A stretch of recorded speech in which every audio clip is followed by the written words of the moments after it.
हाँ भाई, क्या हाल चाल है? आप लोगों के बहुत डाउट्स आ रहे थे, जैसे कि मैंने कल वीडियो बनाया था एसएससी एमटीएस का, रात को 10:30 बजे की नोटिफिकेशन आ गया है। उसमें मैं ज़्यादा जानकारी नहीं दे पाया था क्योंकि मैंने पूरा नोटिफिकेशन गो थ्रू नहीं किया था। तो अब मैं पूरी जानकारी लेके आया हूँ एसएससी एमटीएस की, कैसी पोस्ट होती है, क्या सैलरी होती है, क्या डेट ऑफ बर्थ। तो पहले तो मैं एक मोटी मोटी जानकारी दे दूँ। जो बच्चे 10th पास हैं, जो हाई स्कूल पास हैं, वो सारे लोग फॉर्म भर सकते हैं, लेकिन उनकी एज 18+ होनी चाहिए, 18+ होनी चाहिए। आगे मैं बताऊंगा भी कि 18+ किस डेट के हिसाब से होनी चाहिए। सारी जानकारी इस वीडियो में मैं बताने वाला हूँ। जो लोग एयरफोर्स की तैयारी कर रहे हैं, उसी समय, जैसे एयरफोर्स का आपको पता है 24 सितंबर को पेपर है और एसएससी एमटीएस का 20 सितंबर से पेपर है। तो सेम तैयारी में अगर आप एमटीएस की तैयारी करोगे और एयरफोर्स का पेपर उसी तैयारी से आपका निकल जाएगा, ये मैं बता रहा हूँ। हम पे विश्वास रखो, क्योंकि एमटीएस का लेवल थोड़ा सा ऊपर रहता है, अबव रहता है। इंग्लिश में तो लगभग सेम रहता है, एमटीएस में क्लोज टेस्ट एक्स्ट्रा आता है, एयरफोर्स में नहीं आता। लेकिन जीएस का लेवल में जमीन आसमान का अंतर है। अगर आपको सच में एमटीएस में जॉब चाहिए तो जीएस अच्छे लेवल की पड़ेगी। पिछले 4-5 साल के एसएससी में जो भी क्वेश्चंस हैं, सितंबर तक कम से कम 2 बार आपको गो थ्रू करना पड़ेगा। कई सारी किताबें हैं मार्केट में, पिनेकल, घटनाचक, किरण, किसी भी बुक से आप लोग कम से कम 2 बार रिवाइज कर सकते हो। और आपके अक्षय सर क्लास ले ही रहे हैं 3 बजे, उस क्लास से भी आप कंप्लीट कर सकते हो। और इंग्लिश की गारंटी मैं ले रहा हूँ, इंग्लिश की गारंटी मैं ले रहा हूँ, क्योंकि आपको पता है कि 8 बजे मेरी डेली क्लास होती है। अभी वो कैब की क्लास भी मैं डेली सुबह ऐड कर रहा हूं आप लोगों के लिए, एमटीएस के लिए। तो उससे आपका इंग्लिश हो जाएगा, इंग्लिश में कोई भी दिक्कत नहीं आएगी। 25 के 25 क्वेश्चंस आप कर सकोगे, ठीक है। क्लोज टेस्ट में थोड़ा एक्स्ट्रा प्रैक्टिस की जरूरत पड़ेगी, वो भी मैं इतना तुम्हें रटा दूंगा कि कहीं पे कोई भी दिक्कत नहीं आएगी। अब आते हैं एमटीएस के बारे में सारी जानकारी देने। पहले आपको 10th पास होना चाहिए, मैंने बताया ही था कि आपको 10th पास होना चाहिए सबसे पहले। सबसे पहली कंडीशन यही है, 10th वाली। अब आते हैं मल्टीटास्किंग स्टाफ, इसे हम क्या बोलते हैं, एमटीएस। इसमें 2 प्रकार की वैकेंसीज आती हैं, एक आती है एमटीएस की, एक आती है हवलदार की। हवलदार सिर्फ दो डिपार्टमेंट्स में आता है। एक सीबीएन में, सेंटर बोर्ड ऑफ नारकोटिक्स, एक आता है centre board of indirect taxes वगैरह में, सीबीआईसी। और सीबीएन में 2 जगह इसकी पोस्ट आती है। और फॉर्म कल आ गया था, आपको पता है कल कितनी थी, 26 जून थी, थर्सडे। कल आपका फॉर्म आ गया था। लास्ट डेट क्या है, 24 जुलाई है। और इसका एग्जाम कब होगा, 20 सितंबर से लेकर 24 अक्टूबर तक, 34 दिन चलेगा। कम से कम 50 से 60 शिफ्ट में पेपर होगा। तो नॉर्मलाइजेशन भी अच्छा खासा होगा। इसमें मैं ये भी बताऊंगा कि आपका सेफ स्कोर क्या होगा सिलेक्शन के लिए, सारी मैं जानकारी आपको देने वाला हूँ।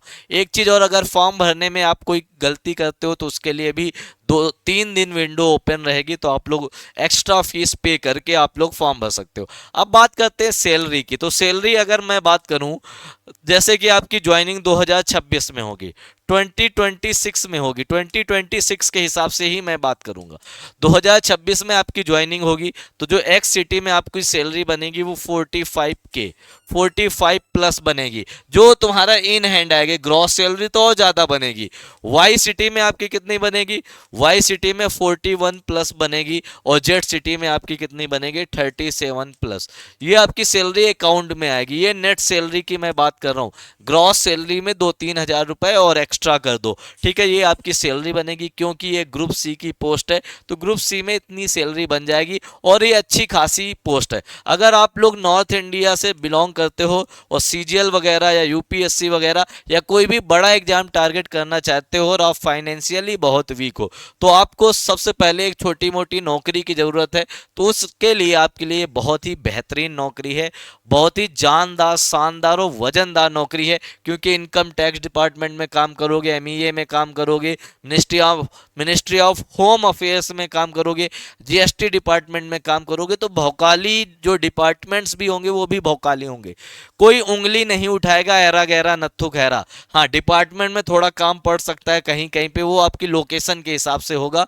ये नहीं कि जैसे पुलिस वालों को लोग गाली देते हैं, ऐसा कुछ नहीं होगा। आपको रिस्पेक्ट मिलेगी, सम्मान मिलेगा, अच्छा खासा आपका भौकाल होगा, ठीक है। एमटीएस ना सोचो, मैं एमटीएस का मतलब होता है मल्टी टैलेंटेड स्टाफ। एक ऐसा स्टाफ जिसके पास टैलेंट बहुत है, लेकिन किसी फाइनेंशियली फाइनेंशियल सिचुएशन की वजह से वो सीजीएल का इतना वेट नहीं कर पाया, पेशेंस नहीं रख पाया, उसने एमटीएस से शुरुआत कर दी। अब बात करते हैं एज लिमिट की। सबसे ज्यादा आपको इसी चीज का इंतजार था, तो एज आपकी 18 से 25 साल होनी चाहिए। कितनी एज होनी चाहिए आपकी? 18 से 25, जैसे कि इसमें लिखा है। और दो तरीके की पोस्ट है इसमें, एक 18 से 27 वाले, सारे लोग सारी पोस्ट के लिए एलिजिबल है, ये चिंता ना करो, ठीक है।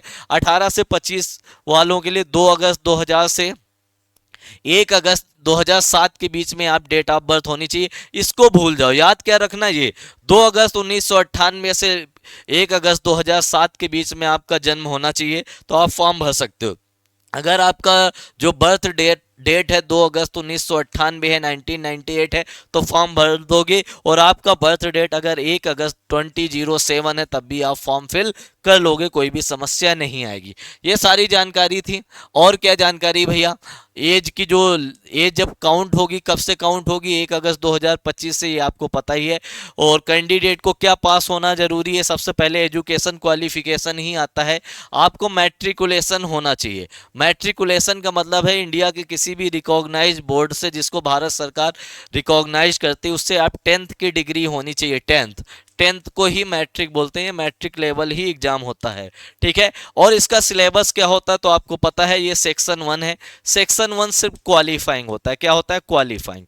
सेक्शन 1 क्वालिफाइंग है। इसमें इसके मार्क्स नहीं जुड़ते, बस इसको क्वालिफाई करना होता है। 20 क्वेश्चन मैथ्स के आएंगे, 20 रीजनिंग के आएंगे, 60 नंबर के आएंगे, 120 नंबर का। आपको समय कितना मिलेगा? 45 समय मिलेगा। और जो स्क्राइब के साथ देंगे उनको 60 मिनट मिलेगा। तो 120 में आपको 40 नंबर लाने हैं, तो आप लोग आराम से ले आओगे, ठीक है। 12-13 क्वेश्चन सही करने हैं, उतना तो आपको रॉबिन सर 7-8 दिन में करवा देंगे। सिर्फ रीजनिंग पढ़ के आप जॉब ले लोगे, मैथ तो आपको छूना ही नहीं पड़ेगा। एयरफोर्स की तैयारी से जॉब ले लोगे। मेन दिक्कत आपको यहाँ पे आएगी जीएस और इंग्लिश में। जीएस के 25 क्वेश्चन आते हैं 75 नंबर के, इंग्लिश के 25 क्वेश्चन आते हैं 75 नंबर के, आपको 45 मिनट मिलेंगे। स्क्राइब वालों को कितना मिलेगा? 60 मिनट। तो आपके मार्क्स होने कितने चाहिए? इंग्लिश में आपके 2 से ज्यादा क्वेश्चन गलत नहीं होने चाहिए, ये मैं बता दूं। 2 से ज्यादा, अगर आप यूआर कैटेगरी में हो, ईडब्ल्यूएस में हो, ओबीसी में हो, इन 3 कैटेगरी वालों के इंग्लिश में कितने से ज्यादा नहीं गलत होने चाहिए? 2 से ज्यादा नहीं गलत होने चाहिए। 2 से ज्यादा क्वेश्चंस गलत नहीं होने चाहिए आप लोगों के। और आपको टारगेट कितना करना है? Raw score 120 plus.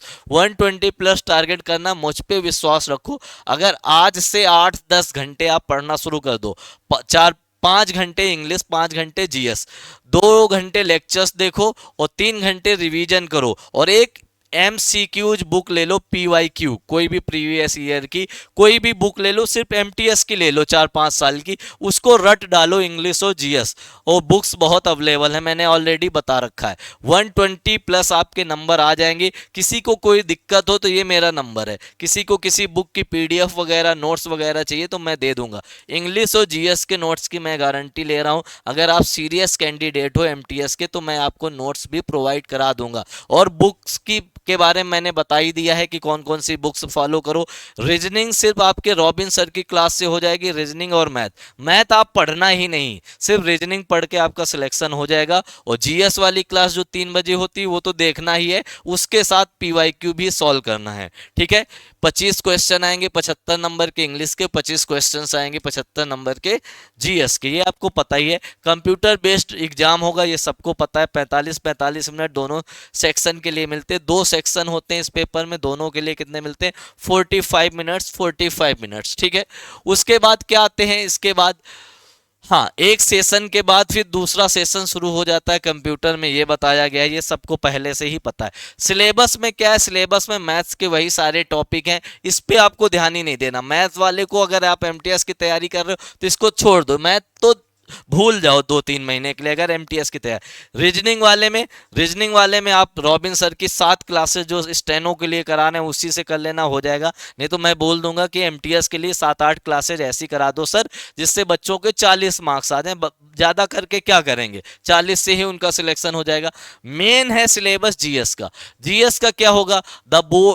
The broad coverage of the test will be social studies. किसका होगा? Social studies. अब सोशल स्टडीज में आपको पता ही सारी चीजें आ जाएंगी। हिस्ट्री आ जाएगा, हिस्ट्री में भी मॉडर्न का पोर्शन ज्यादा आता है, तो मॉडर्न पे विशेष ध्यान देना। मॉडर्न हिस्ट्री आप अच्छे तरीके से करना। मॉडर्न हिस्ट्री की आप कैसे पढ़ोगे? पहले तो थ्योरी पढ़ोगे इसके कहीं से, ये कहीं से भी पढ़ सकते हो, नोट्स से पढ़ सकते हो या क्लासेस से पढ़ सकते हो, कहीं से भी पढ़ोगे। इसके बाद इसके हम क्या करेंगे? पीवाईक्यूज सॉल्व करेंगे, पीवाईक्यूज सॉल्व करेंगे। उसके बाद क्या करेंगे? इसके मॉक टेस्ट भी देंगे, मॉक टेस्ट। और मॉक टेस्ट अभी से देना शुरू कर दो सारे लोग। हिस्ट्री के बाद ज्योग्राफी, सेम पैटर्न अपनाओगे। Art and culture, art and culture बहुत ही हॉट टॉपिक है एसएससी का।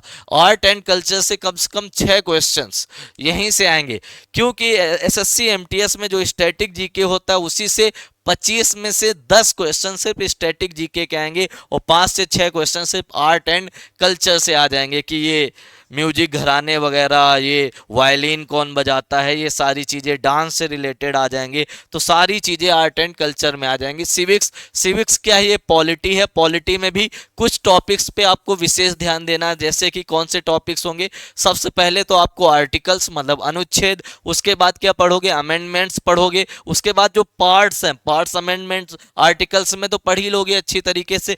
और क्या पढ़ोगे? प्रेसिडेंट, प्रेसिडेंट को अच्छे तरीके से पढ़ोगे, सुप्रीम कोर्ट को अच्छे से पढ़ोगे और इमरजेंसीज वगैरह अच्छे से पढ़ोगे। और मैं बता दूं आपको जो है क्या कहते हैं कि भाग 3, 4 और 5, 3, 4 तो ऐसे पढ़ना कि 1-2 क्वेश्चन हर शिफ्ट में मिलेंगे सिविक्स के। इकोनॉमिक्स को आप बेसिक पढ़ लोगे 9-10 की बुक से, आपका हो जाएगा। जीएस में भी मतलब साइंस में भी आप बेसिक 9-10 का पढ़ लोगे, हो जाएगा। बाकी अच्छे सर आपको करा ही रहे हैं। एक चीज आपको नहीं भूलनी, पीवाईक्यूज, पीवाईक्यूज जरूर सॉल्व करने पिछले 4 साल के, 3 से 4 साल के। कोई भी बुक लेके या किसी भी टीचर से कर लेना ये चीजें, ठीक है। इंग्लिश में आपको पता ही है कि पूरा इंग्लिश लैंग्वेज आएगी। इंग्लिश लैंग्वेज में क्या आता है?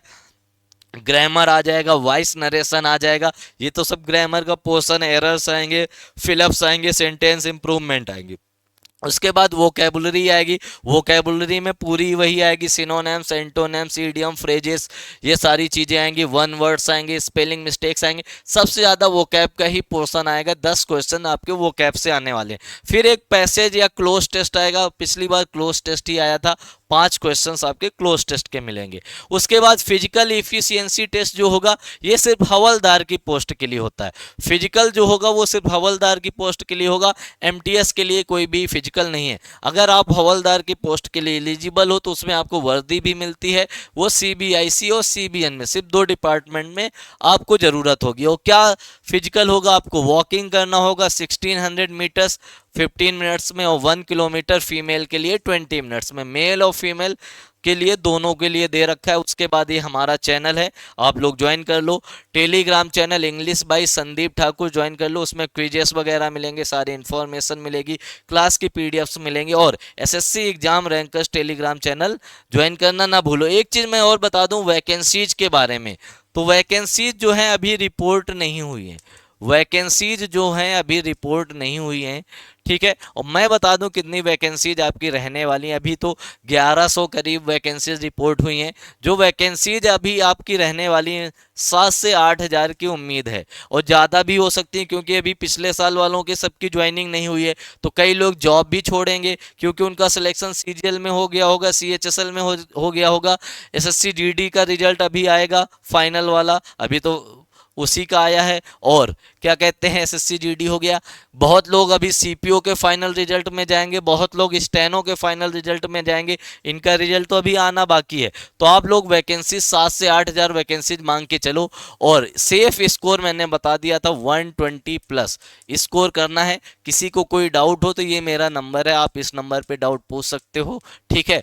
और या तो इंस्टाग्राम में संदीप भैया 07 सर्च कर लेना, वहाँ भी आप लोग डाउट पूछ सकते हो। बस स्पैमिंग नहीं करना, फर्जी की कॉल ना करना, टेक्स्ट मैसेज में आप पूछ लेगा पूछ लेना जो भी जानकारी चाहिए। अच्छे से पढ़ाई करो, एसएससी एमटीएस को अपना बनाओ और अगले साल इंस्पेक्टर बनो, क्योंकि बहुत सारे बच्चे ऐसे हैं जिनका ग्रेजुएशन कंप्लीट नहीं, वो लास्ट सेमेस्टर में या कुछ चीज़ें हैं। तो जिनका ग्रेजुएशन कंप्लीट नहीं है तो कम से कम इस साल ये कोशिश करो कि 2025 में एक अच्छी जॉब लें और 2026 में सीजीएल को उधेड़ के रख दें, सीजीएल में पूरा फोकस करें। एयरफोर्स वाले भी फॉर्म भर सकते हैं, नेवी वाले भी फॉर्म भर सकते हैं, कोस्ट गार्ड वाले भी भर सकते हैं।